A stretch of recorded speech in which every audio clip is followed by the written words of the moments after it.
అందరికీ నమస్కారం.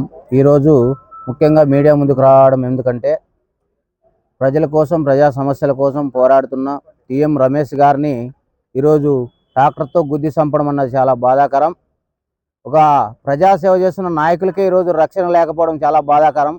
అధికారులు ఏం చేస్తున్నారు, ఈరోజు పోలీసులు ఏం చేస్తున్నారు, దీనిపైన అయితే మేము ఖండిస్తున్నాం, ప్రశ్నిస్తున్నాం. ఆల్ ఇండియా ప్రజా హక్కుల పోరాట సమితి తరఫున ఈరోజు ఒక నాయకులకి రక్షణ లేకపోవడము ఎంతో బాధాకరమని కూడా మేము తెలియజేస్తూ ఉన్నాం.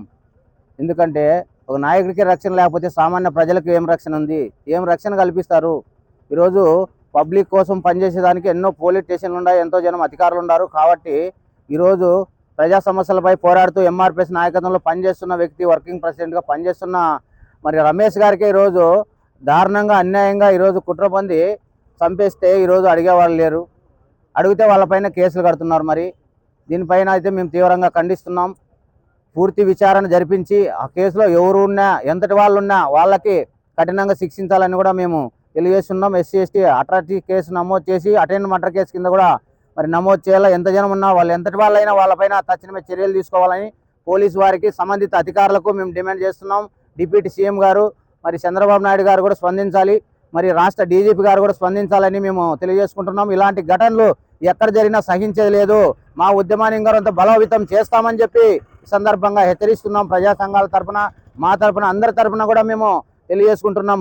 ఎందుకంటే ఎక్కడ చూసినా ఈరోజు దాడులు, దౌర్జన్యాలు జరుగుతున్నప్పటికీ మరి మౌనంగా ఉన్నారు అధికారులు, పోలీసులు మౌనంగా ఉన్నారు. ఈ ప్రభుత్వంలో, కూటమి ప్రభుత్వంలో దాడులు జరుగుతున్నాయి, ఎక్కువగా జరుగుతున్నాయి. ఎక్కడ చూసినా గ్రామంలో కావచ్చు, మనంలో కానీ, జిల్లాలో కానీ, రాష్ట్ర వ్యాప్తంగా జరుగుతున్నప్పటికీ ఎందుకు మౌనంగా ఉన్నారు? మరి పవన్ కళ్యాణ్ గారు ఊరికే మా ప్రభుత్వం వస్తే మేము చించేస్తాం, ఆరేస్తాం, మేము స్పందిస్తాం, డక్కసీల్స్తామంట. మరి ఇప్పుడు ఏం చేస్తున్నావు? మరి ఒక ప్రజాసేవ చేస్తున్నటువంటి రమేష్ గారిని అన్యాయంగా చంపేస్తే దీనిపైన ఎందుకు మౌనంగా ఉన్నారు మీరు? దీనిపైన స్పందించాలి. ప్రతి ఒక్కరూ ఎంక్వైరీ చేసి దీనిపైన, ఈ సమస్య పైన పోరాడడానికి కూడా మేము అందరూ కూడా సిద్ధంగా ఉన్నాం. మా ఉద్యమాన్ని ఇంకా బలోపేతం చేసుకుంటూ ముందుకు పోతాం. ఇలాంటి ఘటనలు జరగకుండా అరికట్టేదానికి తక్షణమే చర్యలు తీసుకోవాలి అధికారులని తెలియజేసుకుంటున్నాం. జై హింద్.